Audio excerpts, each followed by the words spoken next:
மக்களை வணக்கம். நான் உங்கள் கோடங்கி. தமிழ்நாடு அரசியல் என்பது, அதுவும் குறிப்பாக தாவேக என்கிற இந்த சோசபிஜனுடைய கட்சி ஆரம்பித்த பிறகு, இது ஆட்சியை பிடித்த பிறகு, கட்சி ஆரம்பித்த பிறகுன்றது தாண்டி அது பேசுறது கூட, ஆட்சியை பிடித்த பிறகு தமிழ்நாடு அரசியல் களம் என்பது அசிங்கமான ஒரு டர்ட்டி பாலிடிக்ஸ், அருவருப்பான அரசியலை தான் நம்ம தினம் தினம் பார்த்துக்கிட்டு இருக்கோம். நீங்க சட்டம் ஒழுங்கு சந்தி சிரிக்கிறது ஒரு பக்கம், நிர்வாக சீர்கேடு ஒரு பக்கம், எந்தவித அடிப்படை தேவைகளும் மக்களுக்கான பணிகள் நடக்காது இன்னொரு பக்கம், ஒவ்வொரு துறை ரீதியான எந்த புரிதலும் இல்லாத அமைச்சர்களுடைய ரீல்ஸ் மோக விஷயங்கள் இன்னொரு பக்கம், மக்கள் தெரியாமல் வாக்களித்து, தெரிந்து வாக்களித்து, ஆசையில் வாக்களித்து, பெருசா மாற்றம் வந்துடும் நினைச்சு வாக்களித்து, பேரன் சொன்னா பேத்தி சொன்னான்னு வாக்களித்த மக்கள் தெருவில் இறங்கி போராடுகிற நிலைமை, ராத்திரில தூங்க முடியாம கரண்ட் கட்டாயி போய் ரோட்ல நிக்கிற நிலைமை எல்லாம் பார்த்து கொண்டிருக்கிறோம். ஆனால் அரசியல் கட்சிகளுக்கு இடையே நடக்கிற பல பிரச்சனைகள்ல தாவேகா தான் பிரதானமான இடத்தை பிடித்து, தாவேகா எல்லா அரசியல் கட்சிகளுக்குள்ளும் தன்னுடைய பணபலத்தால், கோடி கோடியாக வைத்திருக்கிற பணபலத்தால் எல்லா கட்சியிலையும் உடைப்பை ஏற்படுத்தி கட்சிகளை விலைக்கு வாங்குவது, எம்எல்ஏக்களை விலைக்கு வாங்குவது, அவர்களை ராஜினாமா பண்ண வச்சு தூக்கிட்டு போறது, அருவருப்பான செயலை தொடர்ந்து செய்து கொண்டே இருக்கிறது. இதற்கு யார் முடிவு கட்டுவது, யார் எண்டு கார்டு போடுவது அப்படின்னு தெரியாத அளவுக்கு தமிழ்நாடு நாரி போயிட்டு இருக்கு அரசியல் ரீதியா. இப்ப இன்னைக்கும் ஒரு முன்னாள் அமைச்சர் விராலிமலை தொகுதியில வெற்றி பெற்ற, அதிமுக சார்பில் ரெட்டலை சார்பில் வெற்றி பெற்ற விஜயபாஸ்கர் ராஜினாமா செய்திருக்கிறார். அவர் ராஜினாமாவை சபாநாயகர் ஜேசிடி பிரபாகர் கொடுத்த அடுத்த சில மணி துளிகள்ல அந்த ராஜினாமா ஏற்கப்படுகிறது. உடனடியாக அந்த தொகுதி காலியானதாக அறிவிக்கப்படுது.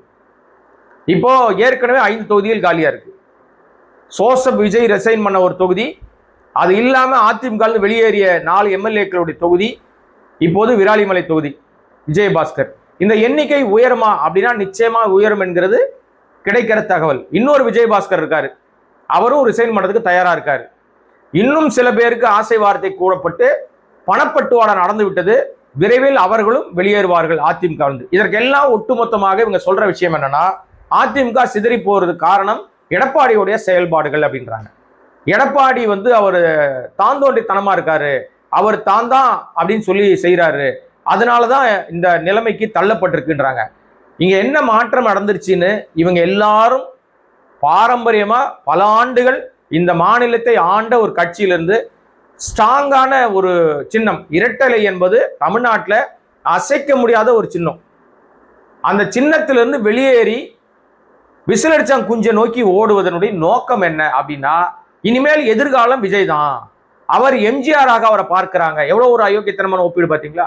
எம்ஜிஆராக மாற்றாக அவரை பார்க்கிறார்கள். இனிமே எதிர்காலம் என்பது திமுகவுக்கும் தாவேகாவுக்கும் தான் இருக்கும், அதிமுக படிப்படியாக அழிஞ்சு நாசமா போயிடும் அப்படின்னு இவர்களாவே கணக்கு பண்ணிக்கிறாங்க. ஆனா அடிப்படையில நமக்கு புரிஞ்ச அரசியல் படி நான் சொல்றேன், ரெட்டலை சின்னம் இருக்கிற வரை அதிமுக அழிவை நோக்கி போகாது. அதிமுக அழிவே கிடையாது ரெட்டலை சின்னம் இருக்கிற வரைக்கும். காலப்போக்க ஒன்றிய அரசாங்கமோ இல்லை ஏதோ ஒரு சூழ்நிலையோ ரெட்டலை முடக்கப்பட்டால் அப்ப அதிமுக சிதறண்டு போயிடும், அதிமுக அழிவை நோக்கி போயிடும். ஆனால் இன்றைக்கு அப்படி ஒரு சூழ்நிலை இல்லை. இப்ப நீங்க ரெட்டலையை முடக்கணும்னு கேஸ் போட்ட ஓபிஎஸ் திமுக போய் சேர்ந்தார். ரெட்டலையை முடக்கணும்னு பல பேர் சொன்னவங்க எல்லாம் வேறு வேறு மாற்று கட்சிக்கு போயிட்டாங்க, இல்ல மீண்டும் இங்க வந்து சேர்ந்துட்டாங்க. எந்த அதிகாரம் இல்ல, இரட்டை தலைமை இல்ல அதிமுக. ஒற்றை தலைமை எடப்பாடி கையில தான் இருக்கு, நிர்வாக குழு அவர் கையில தான் இருக்கு, கட்சி அவர் கையில தான் இருக்கு, கட்சியினுடைய நிர்வாகம் மொத்தம் அவர் தான் வச்சிருக்காரு, கட்டமைப்பு அவர் தான் மாத்துறாரு. இப்ப எல்லாத்தையும் எதிர்த்து நின்னவர்கள் எல்லாருடைய பதவியை புடுங்கிட்டாரு. இன்றைக்கு அவர் தான் பொதுச் செயலாளர், அவர் வச்சதுதான் சட்டம்.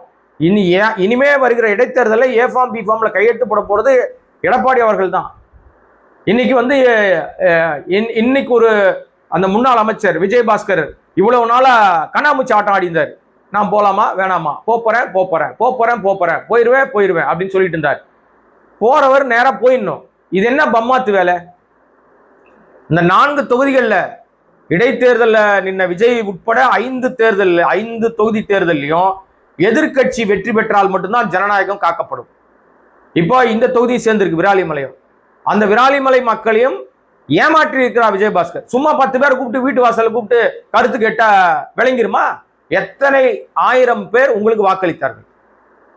சில லட்சம் பேர் உங்களுக்கு வாக்களிச்சிருக்காங்க, இரட்டலைக்கு தான் வாக்களிச்சிருக்காங்க. அங்க விசில் தோற்கடிக்கப்பட்டிருக்கு. விசிலை மீறி தான் நீங்க ஜெயிச்சிருக்கீங்க. அப்ப இரட்டலை செல்வாக்கு தான் அங்க அதிகமா இருக்குது. இப்ப அந்த தொகுதி மக்களே புரிஞ்சுங்க, விஜயபாஸ்கர் ஒரு பச்சோந்தி. இனிமே இந்த விஜயபாஸ்கருக்கு அரசியல் அனாதையாக்கப்பட்டால்தான் அவருக்கு அரசியல்னா என்னன்னு புரியும். அவர் எந்த கட்சிக்கு வேணா போட்டோம். இப்ப சில பேர் சொல்றாங்க, ஏங்க அவர் வந்து தாவேக போலங்க, அவர் வந்து திமுகவுக்கு தாவ போறாரு. எந்த கட்சிக்கு போனாலும் அதாங்க நிலைமை. எந்த கட்சிக்கு போனாலும், திமுகவுக்கு போனாலும் தப்புதான். என்ன பெரிய மாற்றம் நடந்துச்சு? நீங்க அப்ப திமுகவுக்கு போறீங்கன்னா உங்களுடைய நிலைப்பாடுல என்ன முடிவு எடுத்திருக்கீங்க? ஏன்னா எனக்கு தெரிஞ்ச வரைக்கும் அவர் திமுக போற திட்டத்தில் இல்லை, அவரு தாவேக்காக்கு ஓடி போற திட்டத்தில் தான் இருக்காரு. அவருக்கு மிகப்பெரிய ஆஃபர் கொடுக்கப்பட்டிருக்கு. அந்த ஆஃபர் அடிப்படையில் தான் அவர் போய் விஜய் முன்னிலையிலே சேருவதற்கு போறார். இப்ப மற்ற முன்னாள் அமைச்சர்கள் எம்எல்ஏக்கள்லாம் போய் விஜய் கிட்ட போய் சேரல. அவங்க அதாவது என்னன்னா நிழல் முதல்வர் ஷேடோ சிஎம்மா இருக்கிற நம்ம வளர்ந்து கட்ட அமைச்சர்கிட்ட தான் போய் சேர்ந்தாங்க, புசியானது கிட்ட போய் சேர்ந்தாங்க. இப்ப இவர் வச்ச டிமாண்ட் வந்து விஜய் முன்னாடி தான் நான் சேருவேன் அப்படின்னு சொல்லியிருக்காரு. விஜய்க்கு 22ஆம் தேதி பிறந்த நாள் அன்றுதான் மிகப்பெரிய அறிவிப்புகளை வெளியிடுவதற்கு ஏதோ திட்டம் வச்சிருக்காரு. பெண்கள்கிட்ட நல்ல பேர் எடுக்கிறதுக்கு ஏதோ ஒரு பிளான் வச்சிருக்காருன்னு சொல்றாங்க. அது ரகசியமா காக்கப்படுதான். என்ன பெரிய ஆணி புடுங்கிற ரகசியம் இருக்க போது? மிஞ்சி போனா 2500 ரூபா விஷயத்தை அறிவிக்க வாய்ப்பு இருக்கு. ஆனா அதுவும் நிதிநிலை அறிக்கையில 0 காட்டுறீங்க, காசு இல்லைன்றீங்க. அப்ப எங்க இருந்து கடன் வாங்கி? நீங்களும் கடன் வாங்கி தானே பண்றீங்க. இதைத்தானே திமுக செஞ்சுது. ஏன்னா திமுக செஞ்சா கடன் வாங்குறது, நீங்க செஞ்சா நல்ல யோக்கியமான நடவடிக்கையா? தனிநபர் கடன் 1 லட்சத்துக்கு மேல போயிடுச்சான். யாரும் வந்து உங்களை கழுத்தை பிடிச்சி நீ கடன் வாங்கியிருக்க, மரியாதையா அரசாங்கத்துக்கு பணம் கட்டுன்னு எவனும் கேட்க போறது இல்லை. எல்லா அரசாங்கங்களும் கடன் வாங்கும், பணத்தை வட்டி கட்டிக்கிட்டு இருக்கோம், அவ்வளவுதான். அதுக்கு வட்டி ஏறிக்கிட்டே தான் இருக்கும். ஒரு கட்டத்துக்கு மேல திவால் ஆயிடும். அரசாங்கம் திவால் ஆயிடுச்சுன்னா ஆட்சி கலைக்கப்படும், அவ்வளவுதான். பெருசா என்ன பெரிய மாற்றம் வந்துட போகுது? இவங்க எல்லாரும் கடன்காரன்னு பிடிச்சி உள்ள போட்டு போறாங்களா நாட்டு மக்களை? உங்க பேர்ல தான் உலக வங்கி கிட்ட கடன் வாங்கியிருக்காங்க, உங்க பேர்ல அந்த நாட்டுக்கிட்ட கடன் வாங்கியிருக்காங்க, அந்த கம்பெனிகிட்ட கடன் வாங்கி சொல்ல போறாங்களா? எல்லாம் ஒண்ணும் கிடையாது. ஆனால் இவர்கள் செய்கிற அட்ராசிட்டி என்னவா இருக்குன்னா, இதையும் ரீல்ஸா போட்டுக்கிட்டு இருக்கானுங்க. இப்ப இந்த அதிமுக பிரிந்து போற அல்லது பிரிய வேண்டும் என்று நினைக்கிற எல்லாருக்குள்ளும் அவங்க சொல்ற விஷயம், எடப்பாடி அவர்கள் மோசமானவர். எடப்பாடி தன்னுடைய பையனை கூட்டு வந்து கட்சியில வந்து வாரிசு அரசியலே அவர் கொண்டு வருவதற்கு முயற்சி எடுக்கிறார். இந்த சிவி சண்முகன் ஒரு ஆள் இருக்கார். நான் சும்மா சீன் போறதை விட ஒண்ணு அந்தாலும் இங்க அதிமுக ஃபைட் பண்ணணும் இருந்து, இல்லைன்னா தாவேக்காக ஓடி போயிடணும். நல்லவர்லாம் கிடையாது, யோகி சிகாமணிலாம் கிடையாது. பதவி ஆசையில வந்தார், அமைச்சராயினோன்றதுனால தான் எம்பி பதவியை துறந்துட்டு வராரு. பதவி ஆசைக்கு வந்தவர் இங்க எம்பி பதவிக்கு எடப்பாடி பெரிய ஆப்படிச்சிட்டார். ஏன் நீங்க வந்து அமைச்சர் கொடுத்துட்டீங்க, நீங்க வந்து அமைச்சர் பதவிக்கு ஆசைப்பட்டு தான் வந்தாருங்க. எம்பி பதவி திறந்துட்டு அமைச்சர் கொடுத்தீங்கன்னா பதவி நீக்க பிரச்சனையை நான் நீதிமன்றத்துக்கு கொண்டு போய் குதிரை பேரத்தை அம்பலப்படுத்திடுவேன், நீங்க மாட்டிப்பீங்க, ஆட்சி கவுந்துரும் அப்படின்னு மிரட்டின உடனே வேறு வழி இல்லாமல் அந்த திட்டத்தை வந்து விஜய் கைவிட்டார். ஜோசப் விஜய் கைவிட்டதனுடைய நோக்கம் தான் நம்ப வச்சு கழுத்தறுத்துட்டார். இது தெரியாத அந்த 25 எம்எல்ஏக்களும் மாட்டிக்கிட்டோமே நம்ம அப்படின்னு அந்த நம்பிக்கை வாக்கெடுப்புக்கே பல கோடிகள் கைமாறியதாக தான் தகவல். இடி ஐடி டிபார்ட்மெண்ட்லாம் கண்ணை மூடிக்கிட்டு எல்லா நவத்வாரங்களையும் மூடிக்கிட்டு சும்மா இருக்குது. மோடி இந்த நேரம் இது மோடிக்கு சாதகம் இல்லாத ஒரு நபர் இருந்தான்னு வச்சுங்க தமிழ்நாட்டில், மோடியை எதிர்க்கிற நிஜமாவே வந்து அது பாசிசம் பாயாசான்னு பேசுகிற ஜோசப் விஜய் நிஜமாவே மோடியை பிஜேபி ஆர்எஸ்எஸ் எதிர்க்கிற நபராக இருந்தா இந்நேரம் அவர் உள்ள இறங்கி இடி ஐடி இறங்கி ஜோசப் குடுமையை பிடிச்சி ஆட்டியிருக்கோம்.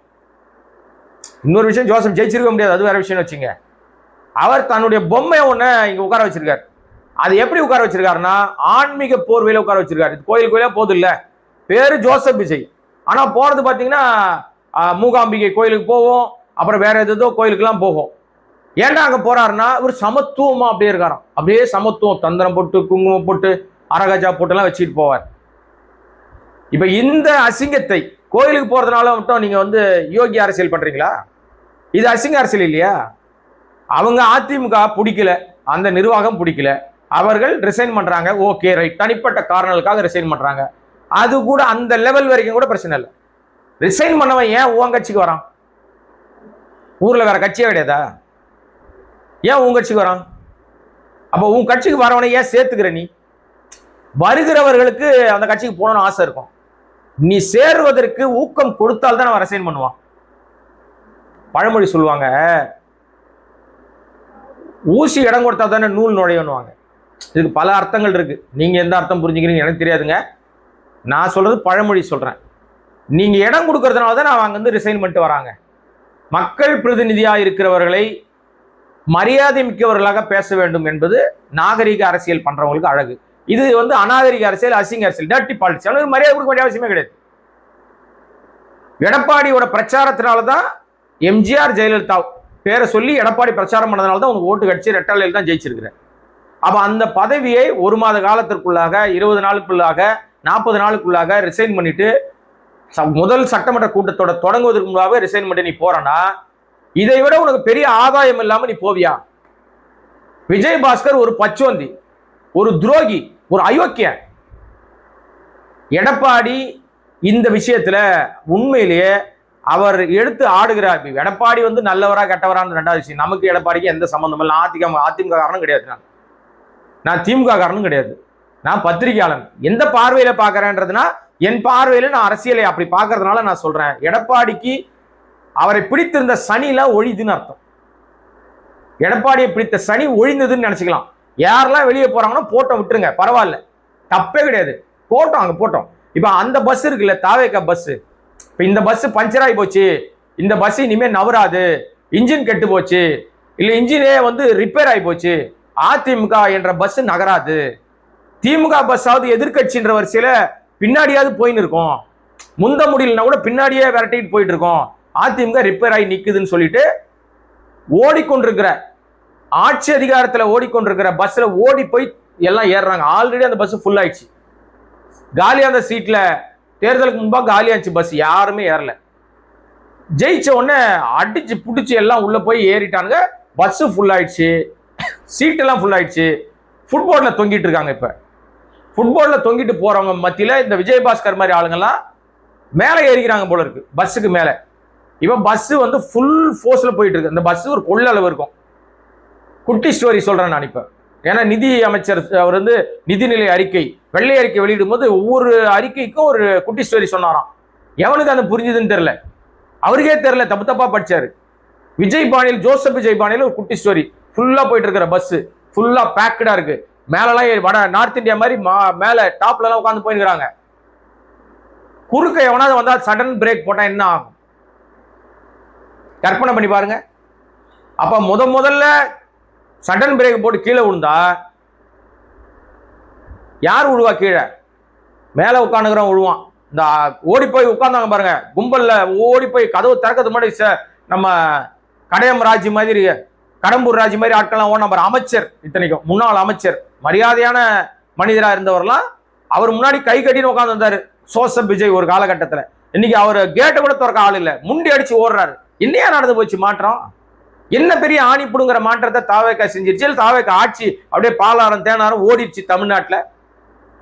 சந்தி சிரிக்குது சட்டம் ஒழுங்கு, தினம் தினம் பாலியல் கொலைகள், திருட்டு வழக்கு, அயோக்கியத்தனம், நிர்வாக சீர்கேடு எல்லாம் நடந்துகிட்டு இருக்கு. எதை நம்பி போனீங்கன்னு தெரியல. இப்போ அந்த மாதிரி பஸ் போய் சடன் பிரேக் போடுறாங்கன்னு வச்சுங்களேன், நிர்வாக சீர்கேடு. தூங்கிட்டாருங்க, வண்டி ஓட்டுறவர் தூங்கிட்டாரு, குறுக்க ஏதோ ஒன்று வந்துருச்சு, லாரன்ஸ் பாணியில ஏதோ ஒன்று வந்துருச்சு.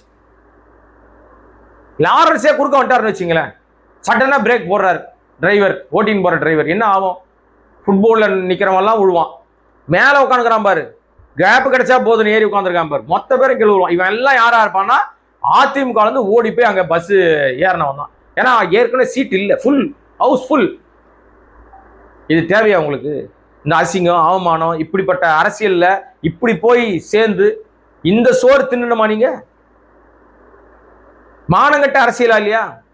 தாவேக்கால சேர்ந்த ஒரு முன்னாள் எம்எல்ஏ, பாப்பிரெட்டி தொகுதியினுடைய முன்னாள் எம்எல்ஏ, அவரு போய் சேர்ந்து 10 நாளுக்குள்ள விட்டா போது சாமி, ஐயோ எனக்கு இந்த தாவேக்கால உரிய மரியாதையே கொடுக்கல, நாசமா போச்சு வந்து சேர்ந்து ஊர்ல தொகுதிக்குள்ள தலை காட்ட முடியல, காரி துப்புறானுங்க எல்லாரும் அப்படின்னு சொல்லி, எனக்கு பதவியும் வேணா, ஒரு புண்ணாக்கம், என்ன மதிக்கவே இல்லை இவனுங்க, அரசியலே வேணாடா சாமி அப்படின்னு சொல்லி திறந்துட்டு வெளியே போய் அரசியலே வேணான்னு தாவேக்கால வெளியேறிட்டார். ஒரு படத்துல கிணத்த காணன்னு ஒரு காமெடி ஒன்று வரும். அதுல வந்து போலீஸ் வேஷம் போட்டிருப்பார், இன்ஸ்பெக்டர் வேஷம். வடிவேலு கிணத்த காணோன்னு கம்ப்ளைண்ட் பண்ணுவார். அந்த காமெடியில உச்சபட்ச காமெடி, எனக்கு போலீஸ் வேலையை வேணாம், இன்ஸ்பெக்டரே இல்லை, நான் இதான் என் ராஜினாமா கடிதம்னு தொப்பி கிப்பி சட்டையெல்லாம் கைட்டி போட்டு பட்டாப்பட்டி டிராயரோட பனியனை போட்டுன்னு அந்த இன்ஸ்பெக்டர் ஓடிடுவார். ஏன்னா வடிவேல் அவ்வளோ டார்ச்சர் பண்ணியிருப்பார். அந்த மாதிரி அரசியலே வேணாம் எனக்கு, என்னை விட்டுருங்க சாமி அப்படின்னு சொல்லி பாப்பிரெட்டி தொகுதியினுடைய முன்னாள் எம்எல்ஏ அதிமுகவை சேர்ந்தது ஓடிட்டார். 10 நாள் இதே நிலை அதிமுக போய் அதிமுக இருந்து தாவேக்காக ஓடி போற பல பேருக்கும் நடக்கும். விரைவில் அதெல்லாம் பார்ப்போம். இதுக்கு இடையில தாவேக்கா ஏற்கனவே ஹவுஸ்ஃபுல்லா இருக்கு. ஆனா இன்னும் எம்எல்ஏக்களை வளைப்பதற்காக ஒரு வளர்ந்து கட்ட அமைச்சர் வீடு வீடா போயிட்டு இருக்கார். கேட்டா மரியாதை நிமித்தமான சந்திப்பான். இன்னைக்கு நான் உங்ககிட்ட பேசிட்டு இருக்கிற அந்த கொஞ்சம் முன்னாடி வைகோ போய் வீட்டில் சந்திச்சிருக்கார். யாரை சொல்றேன்னு புரியுதா உங்களுக்கு? வளர்ந்து கட்ட அமைச்சர்னா ஒரே அமைச்சர் தான், அது ஆதவ். அவர் போய் வைகோவை சந்திச்சு பேசியிருக்காரு. பேசி மரியாதை நிமித்தமான சந்திப்பான். வைகோ வாயெல்லாம் பல்லு. அவரை பத்தி என்ன பேசுறது, வயசுல பெரியவர், அதனால அவர் பத்தி பேசுறது வேஸ்ட். அவர் முடிவெடுத்து விட்டார். அவருக்கும் பதவி ஆசை, பையனை ஒரு பெரிய இடத்துல உட்கார வைக்கணும்னு ஆசை. எல்லா அப்பனுக்கும் இருக்கிற ஆசை தான், அது தப்பு இல்லை. அந்த ஆசைப்படி அவர் போய் அங்க சேர போறார். தாவேக்காக்கு தாவ போகிறது மதிமுக. இதை பத்தி பேசுறேன்னு சொல்லிதான் முன்னால ஒரு நண்பர் எனக்கு போன் பண்ணி, இல்ல மதிமுக எப்பவுமே நேர்மையா இருக்கும், அதெல்லாம் திமுகல இருந்து நாங்க ஜெயிச்சதுனால திமுக கூட தான் கடைசி வரையும் இருப்போம், இந்த ஆட்சி நிர்வாகம் இருக்கிற வரை திமுக தான் அந்த 2 பேர் இருப்பாங்கன்னு இப்ப சொல்றேன், எழுதி வச்சிங்க. விரைவில் அந்த 2 எம்எல்ஏக்களும் ராஜினாமா செய்துவிட்டு இந்த இடைத்தேர்தலோடு அவர்களும் தேர்தல் நிற்க திட்டம் வைத்திருக்கிறார்கள். மதிமுக ராஜினாமா செய்ய போகுது. நான் அதை தான் சொல்றேன்.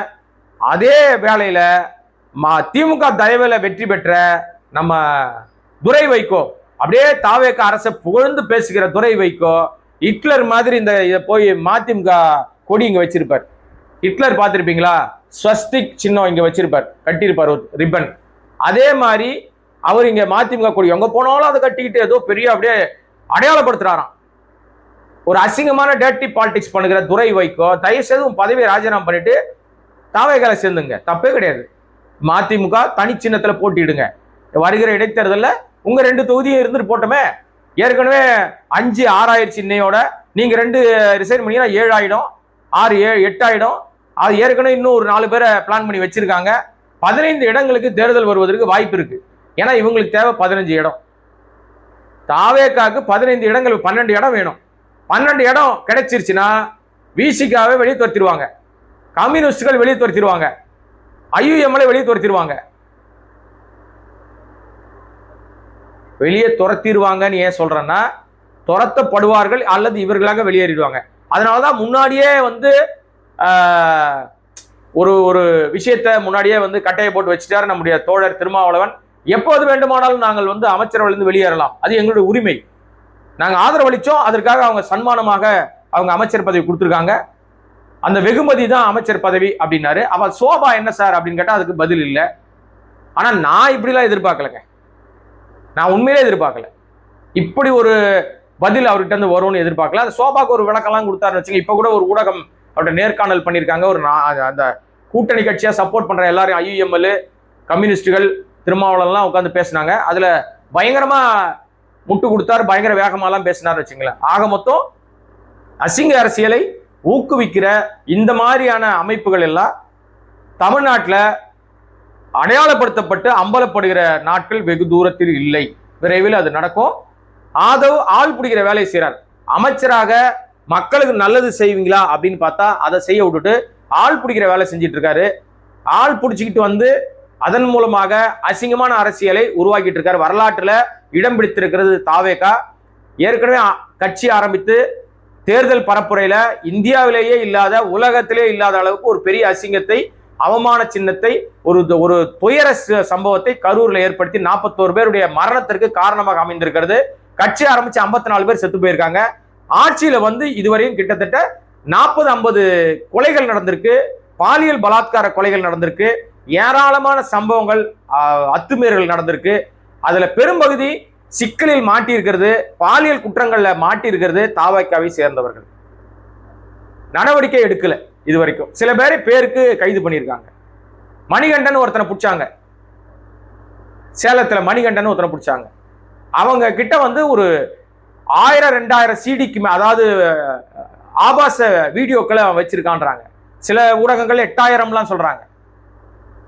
ஆனால் அவன் மேல எந்த நடவடிக்கையும் எடுக்காமல் இதுவரை அமைதி, இப்போ பேருக்கு அவனை பிடிச்சி நடவடிக்கை எடுக்கிறேன்றாங்க. பாதிக்கப்பட்ட பெண்கள் எல்லாம் பதட்டத்தில் இருக்காங்க. ஐயோ நம்மளை பத்தி வெளியே வந்துருமா அப்படின்னு பதட்டம் அடைகிறாங்க.